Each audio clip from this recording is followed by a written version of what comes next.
This conference will now be recorded. All right, take it away.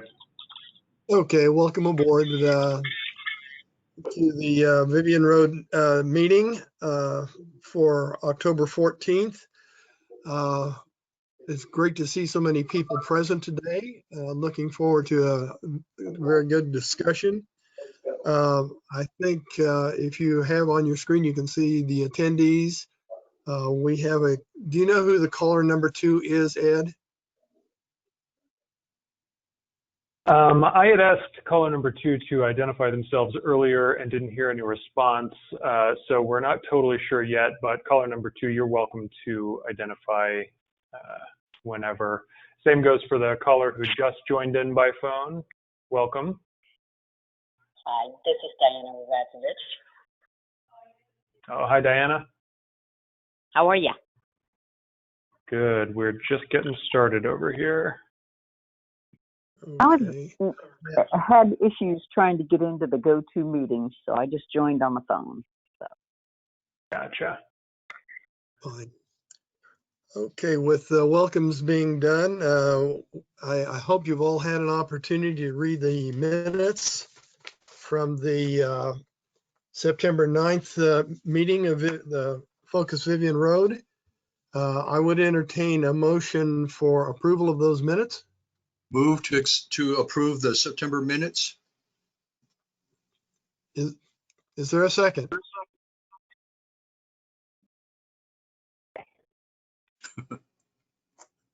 Can I move and second, Dave? I second it. This is Heather. I seconded it. Okay, minutes, motion's been made and seconded. Any discussion? Hearing none. All those in favor indicate by either raising your hand or saying aye. Aye. Aye. Okay, the minutes are approved.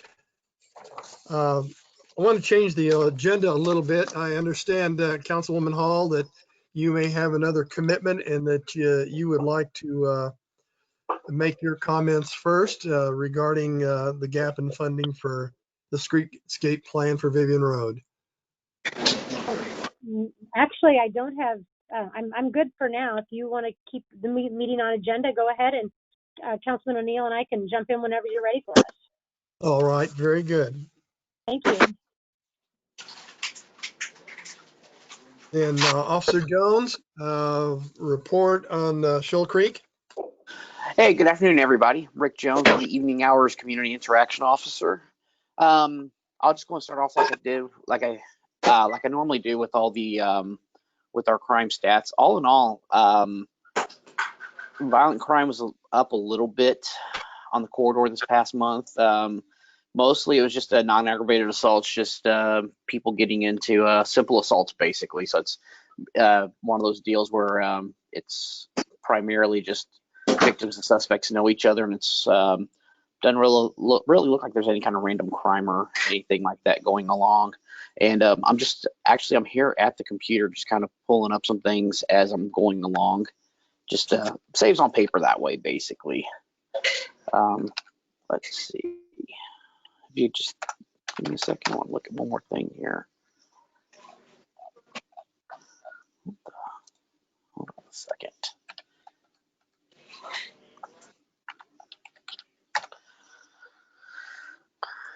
All right.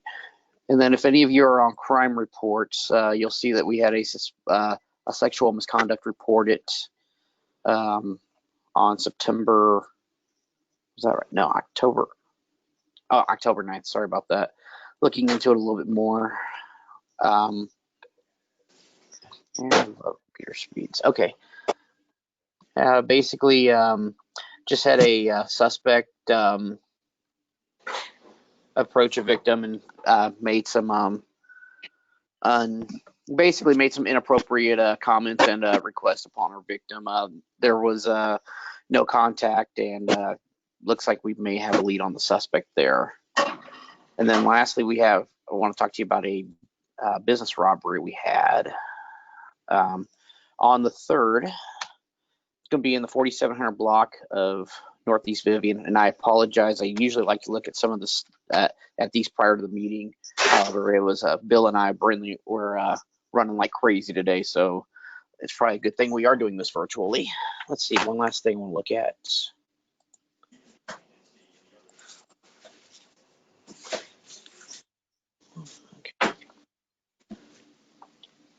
Okay, the Big Burger. There was it was an armed business robbery. It looked like probably about the time they had just closed. No one was injured, and robbery is still working on the suspect on that. So, and then of course, as far as our property crimes are concerned, our theft from autos and our stolen autos all that's pretty much about the same there. And again, it's what we're seeing is, as we always see, crimes of opportunities. Coming up on the holidays, it never hurts to remind everybody, keep the cars locked up. Any valuables you have, take them inside, lock them in the trunk, just get them out of sight, basically.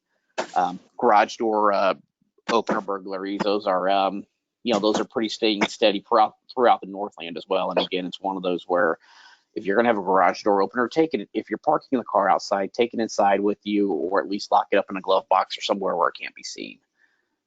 Let's see. I'm trying to think if there's anything else that we have coming up. Okay, so this coming Saturday, I know Bill wanted me to push this out to you guys. We're going to be doing a food drive up here at the Police Academy. Starts at 9 a.m. and it'll go until we basically run out of food, which I think Bill said we're right at about 2 hours on those. But it'll be up here at our Police Academy next to our station, 6885 Northeast Pleasant Valley Road. And then we are in the process of planning a trunk or treat event on our driving track. We'll get that out as soon as we have it finalized. It was just, we got a donation of some plastic pumpkins, and we're wanting to come up with a way to get those out to the community. I mean, I know it's COVID, with COVID right now, it's a lot of people aren't wanting to get out, but we're still wanting to do something. So, does anybody have any questions?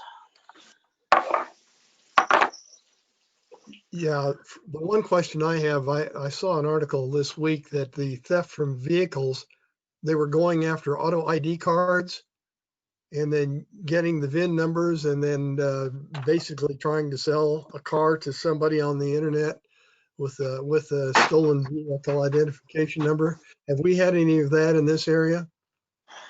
Not that I'm aware of. I can only speak for north of the river, and that's really about it right now. I haven't heard anything as far as that goes. However, though, what we are, on that front, though, I can tell you that sometimes, and this is primarily with new cars, but we got a couple of auto auctions here in the area, and sometimes what we're finding is that cars they're stolen from the auto auction, either whether if it's right before a sale or right after they're sold. The people they're still in the cars, they've invested in the machines that basically rechip the cars, and I never would have thought the machine was about. I mean, the machine itself is basically supposed to be primarily for like dealerships, and so forth. Those machines are about $5,000, and well, of course, those type of machines have ended up on the black market, of course. And what's happening is they're stealing the cars. They're basically rechipping the computers in the cars with a different fob, and for all intents and purposes, they're more or less reselling the cars that way. And so it's one of those deals, and then at that point they're probably doing something along the lines of the article of what you read, and it's for all intents and purposes, it's like unless somebody comes across it during the course of an investigation or something along those lines, somebody could have a car the entire time that's been stolen and they would know nothing about it. So technology's grand, but it's also a curse as well. So that's kind of what we've seen. But as far as just getting the VINs off the line and file it, basically what they're doing is they're selling it online and filing it, just getting a more or less a new title with that VIN. We haven't seen. I don't know that we've seen anything like that yet, but it's one of those things where, unfortunately, it's not a matter of if but when we do see something like that. Excellent. Thank you very much. Any other questions for Officer Jones? Okay, if not, we'll, first of all, I want to take the opportunity to thank Councilwoman Hall. And I hope that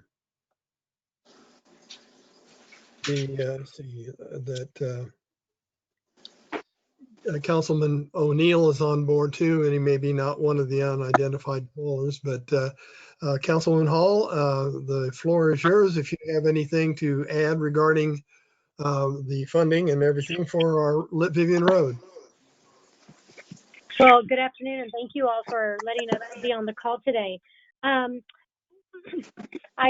don't have too much to offer other than we are committed to obviously the funding issue for the difference in the Vivian Road Streetscape program, and our plan is to continue on that path. I am a little skeptical on all the different funding sources right now because of where we are, but I will entertain any questions, or I will share any documents or anything else that I need to just to make sure we're all comfortable with moving forward with it.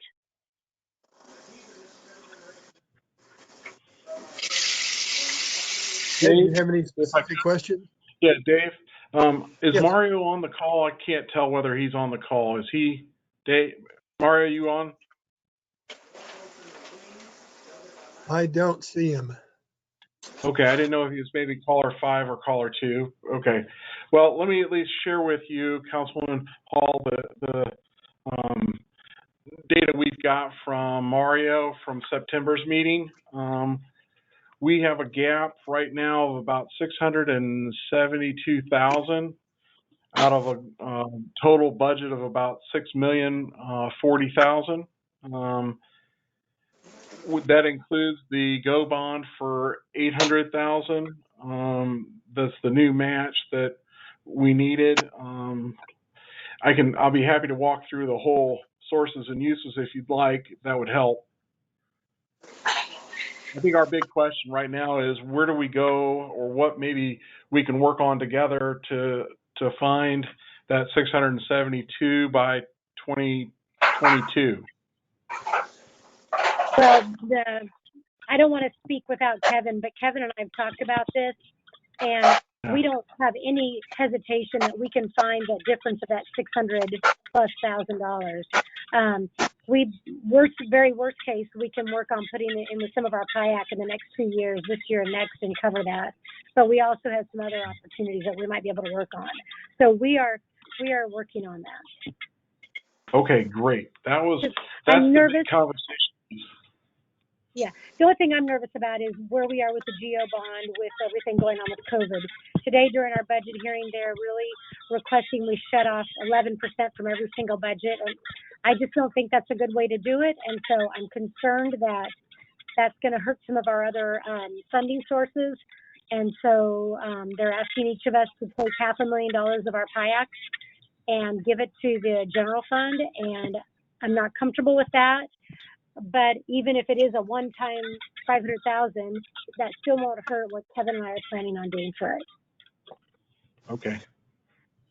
Well, I think that was the big question, Councilman Hall. I think that was the biggest question we had was where are we at with that? And I think the other piece is MoDOT is pushing to have that match so that they don't pull the funds from us. I think that's the commitment to doing it, I think, is kind of the important part. At least that's what Mario shared with me. Well, and when, I'm wondering. Yeah, I'm sorry, go ahead. No, go ahead. I was just going to say, when we met with him, I believe what we had thought we could do is direct a funding memo that explained what we were going to do. And then between whether we do PIAC or some of these matches or some other grants that he had suggested, that coupled together, we could write a funding memo that would give them what they needed for the federal match. Right. I know that there's a grant he and I are going to work on. And I can't remember the name of it, but he thought maybe we could get 200 or 250 out of that grant, and that's what we go after, which would make it a little easier to support the 400 or so thousand left.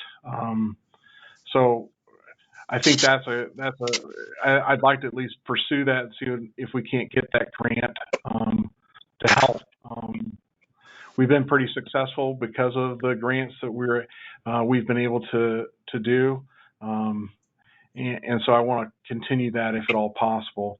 Is there any way that I can help with that memo or getting that moving forward? I just feel a little bit of pressure from MoDOT at this point. Yeah, I think we need to have a meeting where we get together and let's just talk about your memo, what you and the grant you and Mario are working on, and then Kevin and I's commitment, and then we can write one letter and get that memo done. And the sooner the better. We know. I think that sounds great. Yeah. Yep, I think that sounds great. All right.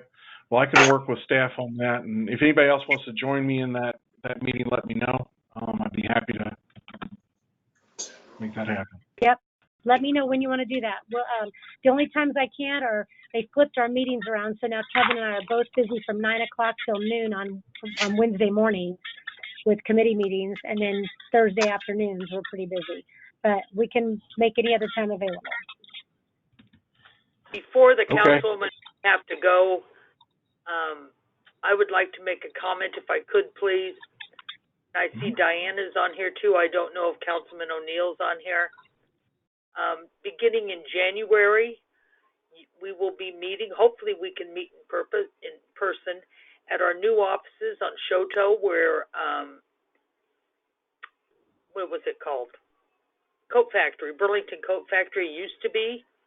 This would not be happening without the leadership and support of our First District Council people. It is going to be a really, really a nice upgrade for NNI in our neighborhoods. Also the support for the Clay County CARES money in the Northland. We are doing the rent assistance, mortgage assistance, utilities, and nutrition. And thanks to our council people, unfortunately, for some reason, the Southern Council people opposed providing PPE to our school districts. And then working with our council people, are working on trying to make up some of that with the CARES dollars. But again, this wouldn't be happening without our council people. We have really got strong support. So I wanted to make sure I made those comments before you duck away. Your support is greatly appreciated. Well, truly, it's a partnership, and we wouldn't have this opportunity to support you if you wouldn't be doing such great stuff. So to have all of you on this call and to be caring so much about the Northland, it's heartbreaking to me when I have to fight so desperately for something that seems so obvious, but yet they're willing to spend $185 million for the streetcar, but yet they're not willing to give me $400,000 for two school districts, the two top performing school districts in the Kansas City Metro, to help all of our Kansas City children be safe during the COVID experience. And I don't know why at-large council people voted against it. It's heartbreaking to me. So I can't thank you enough for your support. I really, really can't. It's a great partnership. We're really blessed. As long as we're handing out kudos to Councilwoman Hall, if you haven't been out to Law Enforcement Memorial Gardens, you should go. It's beautiful. It's well done. It's because of her leadership. And along the line of the CARES Act, Ms. Herman talked about, county commission gets pushed around a lot, but they were the only one in the metros that released the money out to the people who can do the most with it, the cities, the NNIs, the school districts, and kudos to them. Amen. Amen, Mayor Slater. It's a good afternoon. After this meeting, y'all head out there to Pleasant Valley Road. Take a look at that. It's beautiful. Oh, you're sweet. Well, you all take a picnic out there and sit and enjoy it, and it's a place for everybody to go and be. And Mayor Slater, thank you for your leadership. I'm grateful. It was my pleasure. I'm sending a check today too, by the way. You and me both. All right. All right. Well, if there's anything you need from me, you all, Dave Mecklenburg, thank you for your leadership on the committee, and whatever you guys need from me and Kevin, email us, call us, whatever you guys need, and we'll follow up. But yes, please get together a meeting with Mario, and we'll go right ahead and get that handled. And let's do that sooner rather than later. Starting in October or November, December, people get so bombarded with getting ready for the budget that we pretty much turn everything else off, and I don't want this to get lost in the shuffle. Thank you very much, Councilwoman Hall. We really appreciate your support and your understanding of the needs of the Northland, and your constant assistance and voice for the projects that we need. I note that Mario has arrived right now. Ed, did you want him to make some comments? No, I think we're in good shape. Mario, what we've discussed is getting a meeting with Councilman Hall and Councilman O'Neill to sit down and talk about the commitment memo that we need for MoDOT, and then also to talk about the sources and uses that we think we can garner between now and 2022 with the grant that you had talked to me about, the SAFE. I can't remember the name of it, but it was $250,000. Yeah, it's recreational trails actually is what the grant is, and that's a funding source that's out there that we haven't tapped to in about, I'm going to say, at least 3 funding cycles. And so I think the intent there would be to pursue it. We have a competitive project, I think, and once we, of course, assuming we're successful, then it obviously advises down our obligation to MoDOT. Thank you, Mario. Any other comments or any other questions for the councilwoman? If not, thank you very much. That probably takes care of a little bit of this. I note that the Commissioner Nolte's joined the meeting, and wanted to thank him for his support in getting the funding to NNI for COVID relief. And basically, this has been extremely helpful to us, and it's helped us maintain our contact and our service to the residents of the Northland. Anything else in the way of other business that needs to come before the meeting today? Maybe if you could, I've got a meeting tomorrow at 11 o'clock with a guy named Martin Stanich down in North Kansas City about Bob Martin, who is John Miller's general manager, basically John Miller Senior and Juniors. Came to me and said he's got some capital, he's looking to purchase something, and after meeting with some state DED people, we talked about maybe repurposing the Kmart on Vivion Road into a video gaming facility, where instead of paintballing, you do video games. I don't get it. I didn't allow it with my kids, but they did it anyway. But it's a thing that's coming, and if we can get that occupied and bring people in from all over the metro to have dinner at one of our Northland shops, I think, and open up an empty building, it could be a win-win. So I'll get you guys details on that next meeting, or if anyone wants to contact me about that, we'll see what the 11 o'clock meeting tomorrow goes like, but I think it'd be exciting. And the EDC's annual meeting is a week from Thursday, and Director of Economic Development Rob Dixon's coming up, so we'll hopefully get him up early and arrange some tours around the Northland, so throw out ideas of things to do, but we're gonna try to get some of these things done. Gonna need a lot of help though. Okay. You can count us in on that on the Kmart. We've been talking and fretting about that for 5 or 6 years now. We thought we had it done, and then it fell apart, but that becomes an important part and a centerpiece of the area of Vivion Road that is under consideration for the remodeling, and would be extremely helpful if we could get that. And it probably wouldn't be a bad sales point to a prospective buyer that those improvements are going in. Right. on the road. And with everything that has happened at Antioch Crossing and the trails adjacent to and that have access to Vivion Road have enhanced the area considerably. With that being said, if there's anything we can do to help you with that, any letter of support or anything, please let us know. I'll reach out to you, David. Thank you. Thank you very much. And Deb and Ed. Ed, do we have anything else in the way of new business?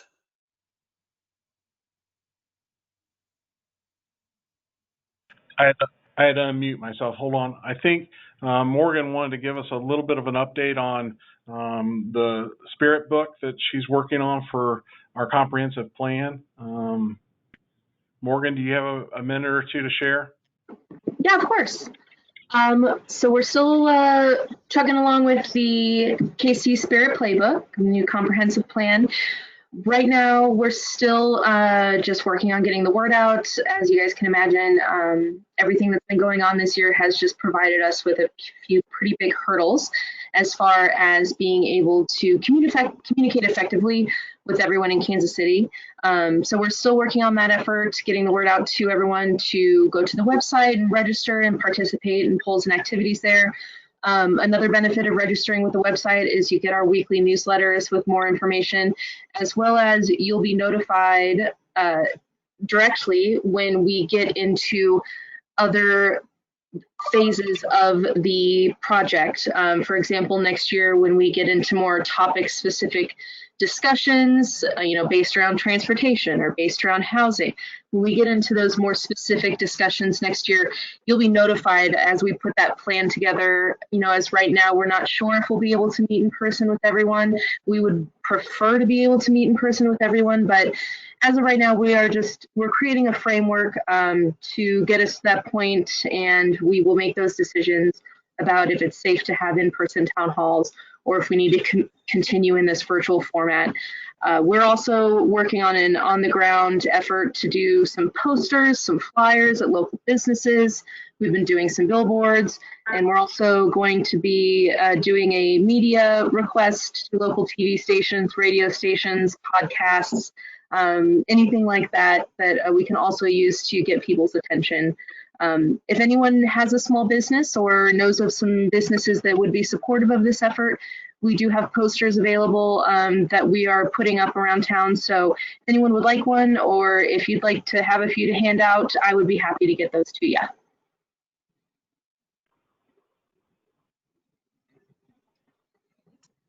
Thank you, Morgan. Any questions regarding Morgan's program? If not, a couple other items I'd bring up in the way of other business. We have been proponents of Vote Northland Strong for the next 2 or 3 elections. We're getting some of our signs up now. It becomes extremely important that voter turnout be at its maximum in Clay County. We may not be voting on city issues as such in the upcoming general election. However, numbers speak loud.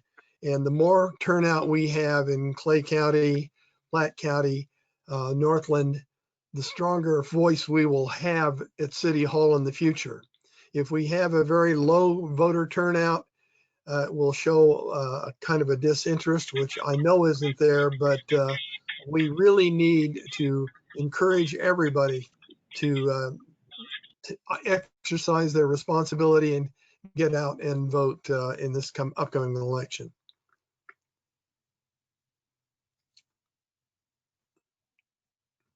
Hi, Jerry Nolte here. Dave, can I say something? Sure, please, Jerry. Yeah, I just want to follow up on your point, and that is in Clay County, we are right now considering a new form of government. Obviously, this is an impactful election, but it's made even more impactful by the idea that we are deciding what form our government should be, whether we should stay first-class statutory county or move into a first-class constitutional county. However a person feels about that, I think that is something that I would hope would be driving the vote, and I would absolutely encourage every citizen to do their best to become an informed an active voter on that issue and the others. But we are really in a unique electoral situation in Clay County to where turnout needs to be up there. People need to be involved. We're talking about serious issues all up and down the ballot. Thank you. Thank you. Thank you, To Jerry. add on to that, I would just say the Clay County mayors and the Clay County EDC board unanimously supports the change in government. So vote yes for you want them. And also we went to the Northland Chamber and they combined two committees and went through the board and only had one negative vote. So if you look at it, it's a good thing. It's something that we need to do, in my opinion. So I'm out knocking on doors on weekends to say yes, and we'll get some signs up. But also, I totally agree with you that we need a strong voter turnout to show people we exist in Clay County, because we are not getting help from our 4th District Council people because they don't think they need it to be up here. If anyone would like a Vote Northland Strong sign or has a location where we can put some, again, they just say Vote Northland Strong. They're not for any particular candidate or issue. We're just trying to get the vote out.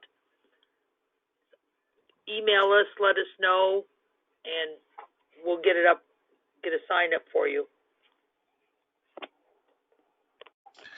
By the way, David, I just want to let you know that I am also in favor of the Constitution as it's written. Obviously, it's a document that has flaws like any other human construction, but I'm in favor, and I've been telling people that I am in favor. So hopefully we can see good changes in Clay County. I think we need to turn a corner on where we're at and really embrace the future. And I think this is one way we do it. For what it's worth, that's my opinion. Okay. Thank you, Jerry. Deb, do we have a status of the construction on our new headquarters? Yes, I can give one. We are on time. Expect the office to be done by December 1st. We'll spend December moving, and we'll open up at the new location January 4th. That's the first business day after the holidays. It is really, really going to be an impressive upgrade for NNI. If you drive by, you can see that they're now putting in the windows. I think there's 8 windows across the front and the end, so it won't look, right now it looks like a huge cavern. It'll give it a little bit more of an office feel. But no, we're on the money to get going, or we are going. The contractor that got the contract for this, if you have the opportunity, their email or their website is Centric Build. It's Centric. Super impressive. They've done a lot of really great work around town, so I look forward a lot to it. I'm glad to answer any questions if anybody has any. We're going to have let me see if I get this right, a 3,000 square foot conference room. That was a request of the city. And I'll tell you, 3,000 feet is a lot of feet for a conference room. What is the address? 5330 North Shoto. It's Thank the you. old Burlington Coat Factory store, right across the parking lot from the senior apartments. Oh, great. I know where that is. Thank you. Have improved parking. It's going to be really nice. Closer. Any other questions for Deb on the new location? If And not, I'd be anybody glad- else? Go ahead, Deb. If you need masks, we don't have a zillion to hand out, but we will make sure people get masks. Please wear masks. I just heard today one of the doctors, or I heard the other day, on CNN, they asked if he'd rather have a vaccine or a mask, and he said a mask. We could save a lot of lives and a lot of heartache if people would just wear masks and social distance. All operations are up at NNI. We've got 35 home repairs going right now. I think we did over $1 million in home repairs last year. I think we'll do it again. We are not open for the public. If you need something, call ahead or email, and someone will meet you in the parking lot, or we're even delivering things that people need. But if you don't have masks, let us know. We'll find some. The Thanks, couple of Water other that I would bring up at this point in time really aren't Vivion Road issues, but they are Northland issues. I believe on October 24th at Winnetonka High School, there is a large item disposal going on. I think we need to emphasize that a little bit to aid people, because I know just about everybody I know has been cleaning out garages and basements with their spare time during COVID, and looking for a place to appropriately dispose of these items. We have a general list of what can be taken, but a more detailed list should probably be available. Also, I think November 4th, beginning that week, is leaf and brush pickup in the Northland, which will be of assistance to all of our customers in the southern part of the county and throughout the county. I think we need to take advantage of these items, and it's incumbent on us, I think, as a neighborhood service organization to make sure that that information gets out and emphasized to the people that might need it. Oftentimes, a lot of people don't have the ability to go to recycling themselves, but if people come by, they can at least get it to the curb and get to Winnetonka. So I think these are important issues to pass on to everybody you know, and make sure that these are well-used opportunities. Anybody else have anything for the good? Dave, I think it was really good that NNI and the police partnered with Ford to put out masks last week. It was very nice.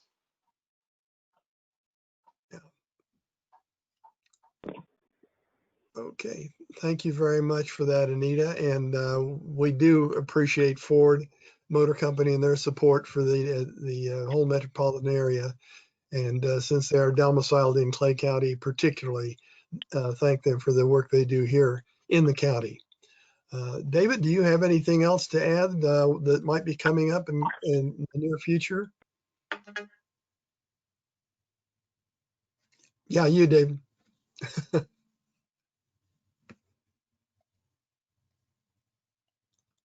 Yeah, Deb told me that I'm supposed to help her move. So if any of you guys want to come out and help move NNI to the new location, I could use your help. So I don't have to do it all day long, but I do it because I appreciate everything she does. And again, our annual meetings is a week from Thursday, and hopefully we get Rob Dixon up here a little bit early so we can show him what's going on in Clay County.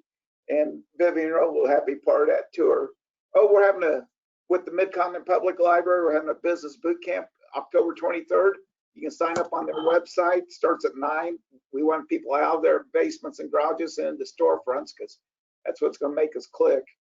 And we'll talk about this career fair. We've got 24 presenters for our high school seniors for career fairs coming up in November, on November 18th. And there'll be 6 one-hour sessions with 4 different go-to meetings or whatever you want to call them, that these kids will be able to log into and see what it's like to be a nurse or to be a plumber or to be an accountant type different businesses. And we're really excited about that. It went from 18 to 24 in the last couple of weeks. And that's because we're getting a lot of buy-in from our high schools. It's a Clay and Platte County thing too. So. Right. Okay, is there anything else that for the good of the cause today? We're a little ahead of schedule. That gives you time to go see that memorial. This is Diana from Councilman O'Neill's office. We got information today that the first district is at 72% on the census, and they have changed the date, the end date for the census a couple of times now. And the last that I heard, the last date is scheduled for the 15th. So at least we're sitting at 72% Great. on census completion. So that's good. Okay. Thank you, Diana. You bet. Anything else?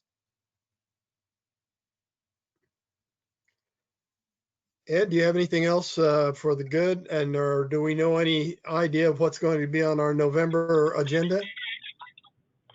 Let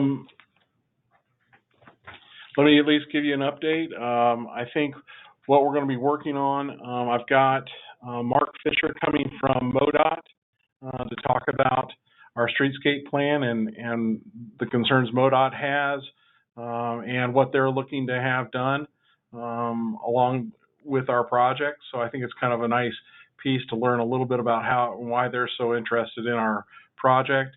I'm also going to have Morgan come and talk a little bit more about, hopefully at that time we can talk about meetings that we would have here in the Northland to give more input on the comprehensive plan. At this time, those are the two items I've got that I'm working on to solidify for November. As Deb had shared, we do have some Vote Northland Strong signs, and if you want some, please email me, or if you've got a location you'd like me to put them up, let me know, and we'll try to make that happen as quickly as possible. Thank you, Ed.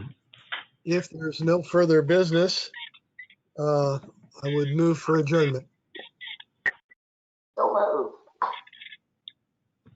Second. Okay, there seems to be no opposition, so thank you all very much for coming. This is difficult times to have meetings like this, but we've had tremendous input, and thank you again. We'll see you next month. Thank you. Thank you. Thank you.